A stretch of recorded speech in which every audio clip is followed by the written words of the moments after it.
بسم اللہ الرحمن الرحیم۔ السلام علیکم بچوں، میں ہوں آپ کا ٹیچر عثمان نذیر۔ آج ہم کلاس 8 کے سبجیکٹ جیو میں ڈیپوزیشن لینڈ فارمز میڈ بائی ونڈ اس کو ڈسکس کریں گے۔ پچھلے لیکچر میں ہم نے لینڈ فارمز میڈ بائی ونڈ میں ایروجنل لینڈ فارمز کو ڈسکس کیا تھا۔ یہ چیپٹر 2 کا ٹاپک ہے۔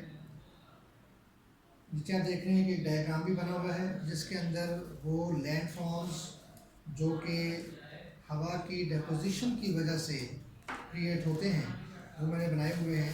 یہ ڈائیگرام آپ کی بک میں بھی بنا ہوا ہے، وہاں سے بھی آپ اس کو دیکھ سکتے ہیں۔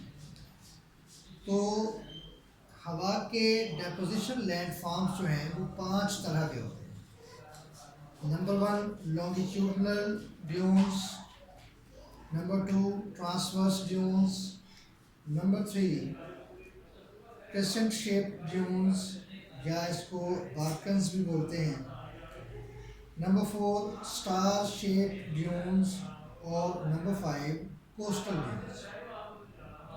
یہ 5 طرح کے ہوتے ہیں۔ اب میں آپ کے سامنے 1 بائی 1 تھوڑی ڈیٹیل ان کی رکھتا ہوں کہ یہ بنتے کیسے ہیں۔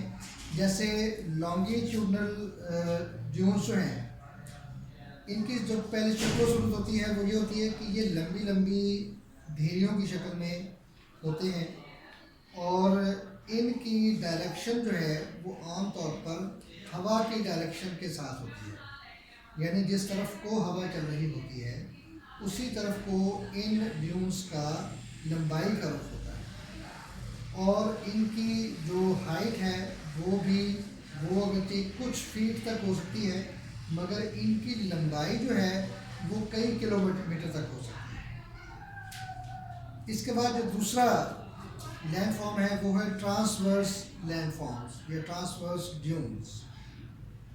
ٹرانسورس ڈیونز جو ہیں یہ زمین کے اوپر 90 ڈگری کے اینگل پر بنتے ہیں اور یہ ہوا کے ساتھ ہی بنتے ہیں۔ ان کی جو ڈیپوزیشن ہوتی ہے وہ چونکہ بالکل ہوا کے رخ میں ہوتے ہیں تو یہ بالکل ایک 90 ڈگری پر ان کی ڈائریکشن ہوتی ہے، اسی وجہ سے ان کو ٹرانسورس ڈیونز بھی کہا جاتا ہے۔ آپ کو معلوم ہے کہ میتھمیٹکس کے اندر ہم ٹرانسورسل اسے بولتے ہیں، ایسی لائن کو بولتے ہیں جو کہ 2 پیرلل لائنز کو انٹرسیکٹ کرتی ہو، اور یہ جو ٹرانسورسل لائن ہوتی ہے یہ نارملی 90 ڈگری پر ہوتی ہے۔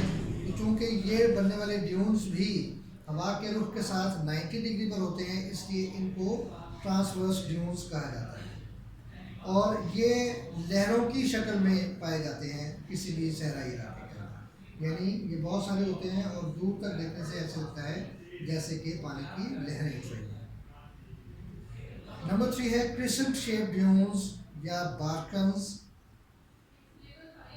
ان کریسنٹ آپ کو معلوم ہے کہ چاند کو کہتے ہیں، چاند کی جو نامکمل شکل ہوتی ہے، ٹھیک ہے، جو جیسا کہ آپ ڈائیگرام میں دیکھ رہے ہیں کہ چاند کی شکل کے ہلال کی شکل کے ڈیونز جو ہیں وہ بنے ہوئے ہیں، تو ان کو بارکنز بھی کہا جا سکتا ہے۔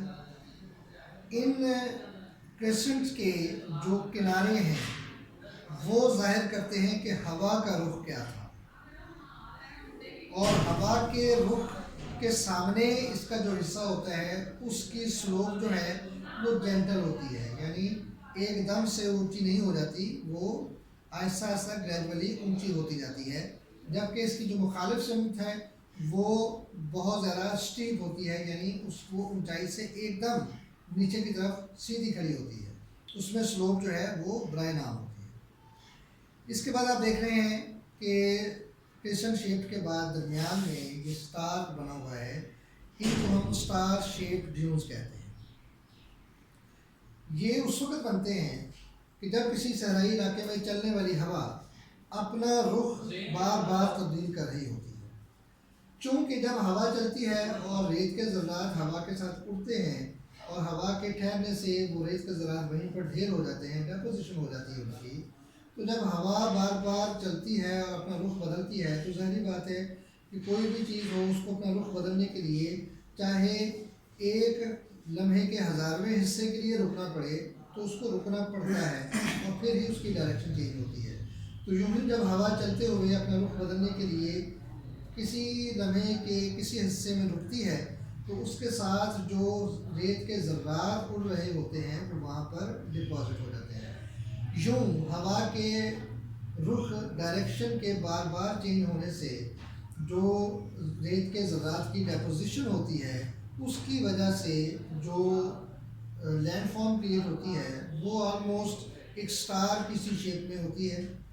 اس کی اونچائی جو ہے وہ تقریباً 100 میٹر تک بھی ہو سکتی ہے۔ اس کے بعد ہے بیٹا کوسٹل ڈیونز۔ کوسٹ آپ کو معلوم ہے کہ اس علاقے کو کہتے ہیں جو سمندر کے جو کنارہ ہوتا ہے اس کے بالکل ساتھ جو زمین جڑی ہوتی ہے اور تقریباً یہ بھی ریتلا علاقہ ہوتا ہے، اس کو ہم کوسٹل ایریا کہتے ہیں۔ تو جب سمندر سے ہوا ساحل سمندر کی طرف چلتی ہے تو اس سے جو کریسنٹ ڈیونز بنتے ہیں جن کا رخ دوسرے والے ڈیونز کے بالکل اپوزٹ ہوتا ہے، دوسرے جو کریسنٹ شیپ ڈیونز ہوتے ہیں یہ ان کے بالکل مخالف سمت میں ہوتے ہیں، ان کا رخ ان کے بالکل مخالف ہوتا ہے، تو ان کو ہم کوسٹل ڈیونز کہتے ہیں۔ یعنی جب سمندر کی ہوا ساحل کی طرف چلتی ہے تو اس ہوا کی وجہ سے ریت کے اڑنے اور ڈپازٹ ہو جانے سے جو لینڈ فارم کریٹ ہوتا ہے اس کو ہم کوسٹل ڈیون بولتے ہیں۔ تو بیٹا یہ تھے وہ 5 لینڈ فارم، ڈیپوزیشنل لینڈ فارم کہ جو ہوا کی وجہ سے صحرائی علاقوں میں یا ساحلی علاقوں میں بنتے ہیں۔ تو اس ٹاپک کے ساتھ ہمارا جو ٹاپک تھا لینڈ فارمز میڈ بائی ونڈ یہ کمپلیٹ ہوا۔ تو اگلے لیکچر میں انشاءاللہ اگلے ٹاپک کے ساتھ حاضر ہوں گے۔ اس ٹاپک کے بارے میں آپ کے ذہن میں کوئی سوال ہو، کوئی سمجھ نہ آئے ہو، آپ براہ راست یا فیڈ بیک کے ذریعے مجھ سے پوچھ سکتے ہیں۔ تو اگلے